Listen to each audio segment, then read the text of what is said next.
Good morning, Tom. How you doing today?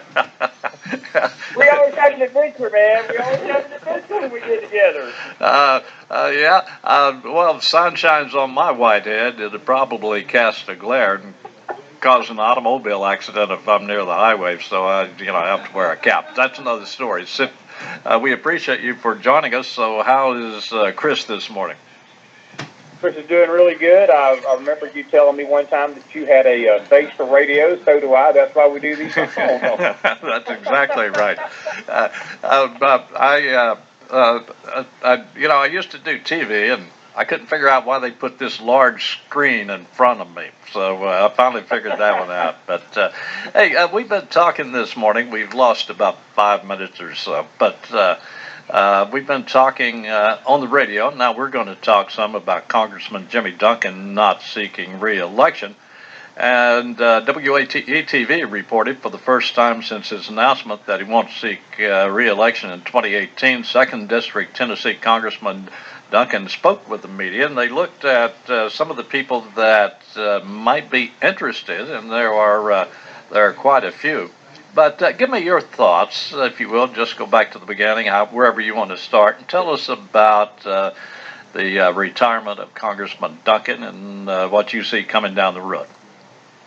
Tom Duncan, well, first of all, we want to say thank you to Congressman Duncan for his service. He's been a long-time public servant of this area of Tennessee. He's done a lot to help the area. He's represented the district well. He's always been a very conservative kind of person. But when you get to meet him, just very down to earth and a very cordial guy. He's you never hear any hoopla out of him too much. He's real quiet, rather quiet. But he's always been a staunch supporter of East Tennessee. And what I really loved about him, what he did last year, was, again, being one of the few congressmen and senators that stepped up to support President Trump when President Trump was running as a candidate. I actually was at the Trump tour bus that came through here probably a week before the election that Congressman Duncan supported, and I listened to him, and he was on that bus, and that said a lot to me about what he believed and how he felt the direction the country needed to go. I was reading yesterday, like you were on ATE and a few other sites, that he actually almost retired before. I think that what made him run again was he wanted to get through this presidential election and make sure that he could do everything he could to help President Trump, get elected. But he had really been talking to his family for a while now that it was time to make a change and to come home. And this is all about his family, and I respect that.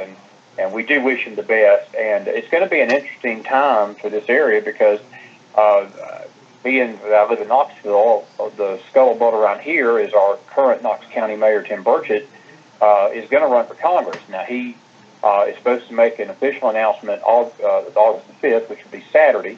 And he's either going to run for Duncan's seat or he may run for the Senate. I'm not sure which he's going to do yet.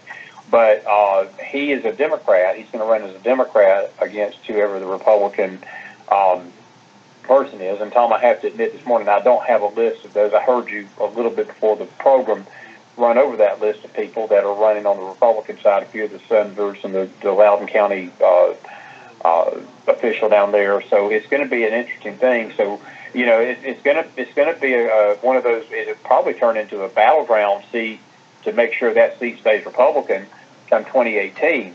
And I'm sure Congressman Duncan is going to be invested in making sure that seat stays Republican because as much as I like Mayor Burchett down here, and I'm not saying that he's a perfect mayor, but he's been okay.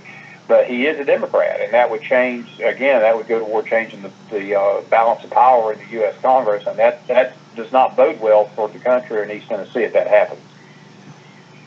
We're talking with Chris McDonald.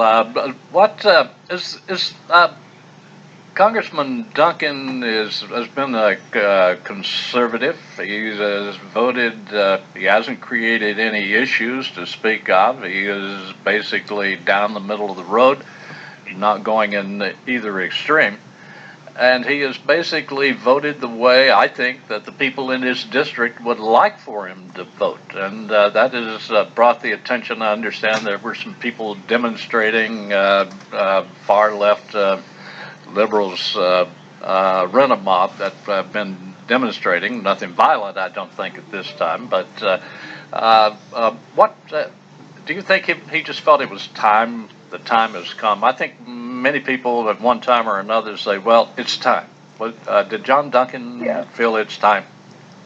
I think it was, Tom. And, he, again, in his interview that he gave with some of the local radio stations here in the paper and I noticed some of the television stations, the family thing came up often in his conversation. But let's just be honest with each other.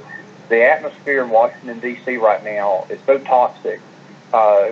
Congressman Duncan is not the only one that's doing this. There is a list of senators and congressmen that are getting out next year that, it's really a large number that is going to set the stage for a reset in many ways because all 435 seats are up for grabs next year, which is unusual in the House of Representatives. And there's several seats up in the Senate as well, several dozen seats. So what we're having happen is that I think that most people in Washington, D.C., they're either seeing the handwriting on the wall that there is a change coming on the landscape. And to be honest with you, Tom, a lot of these people are just sick of the, like you said, the rent-a-mobs. They're sick of the left-wing loons that are out there protesting some things they don't even know what they're protesting about. I mean, if you walk up on the street and handed a microphone to one of these idiots, so what do you want to call them, they couldn't even tell you what they're protesting. They just come out there, as you said, they're rented to protest something and cause trouble for people. And it's a shame that they were doing that with Congressman Duncan because, as you said, he is one of the most down-to-earth, middle-of-the-road leaders I think East Tennessee has ever had. I mean, it's been really great, and he has listened to the people. He's not went up there and campaigned one way down here and then went up there and voted another like a lot of politicians do. And, again, he should be saluted for a great tenure and a great time of service for our area here. And I just, again, it's going to be sad to see him go. I sort of felt sad yesterday when I heard the announcement, and I wish him the best, but I do think it's setting the stage for a volatile election process in this area, and really the whole Congress itself for next year. There's going to be some campaigning like you do not believe come January, probably sooner, for this seat. And I think you're going to see a lot more other people come forward for this, because this is a coveted seat, and it's going to turn into a battleground seat for Congress.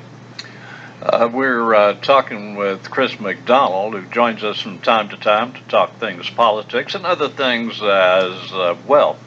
Congressman Duncan has been a friend of people in this area, as you mentioned. Of course, he's been a friend of Lincoln Memorial University, which owns and operates the two radio and television outlets that we have. I look no further than the Duncan School of Law. So he's been good for his district, hasn't he? Yes, he has. And Tom, when you get down to it, that's what we send people to Washington to do. We do not send them up there to carry out their ideology or their political whims and their agendas and make backroom deals with cigars and bourbon and all this stuff that they do when they get up there. We send our representatives to D.C. to vote according to their constituency and to do what they can to help their area through the federal government. And, again, Congressman Jimmy Duncan, and his name is John, but we all refer to him as Jimmy in the East Tennessee area. But he has done that, and that is why he is such a good person. And I am aware of some of the things that he's done for LMU, and it is honorable. It's honorable what he's done with the Duncan School of Law. There's a lot of honorable things that Congressman Duncan has done to this area. But more importantly, to me, what's been the most honorable thing about him is that he's represented himself well. There's not been any scandals. There's not been any hoopla about him in a negative way. He's always handled himself as a congressman should, with dignity, class, and respect for the Constitution of the United States of America and government. And I really, truly, deeply appreciate that in him. And we're going to be putting together an op-ed piece for the paper soon about that, and congratulate him on his departure, and chime in a little bit in a written version about who we think may be the best. Right now, I'm not really equipped to say who's going to be the best, because I don't think we've seen the whole list of candidates. They're just now getting started, coming out of the woodwork to run for the booth.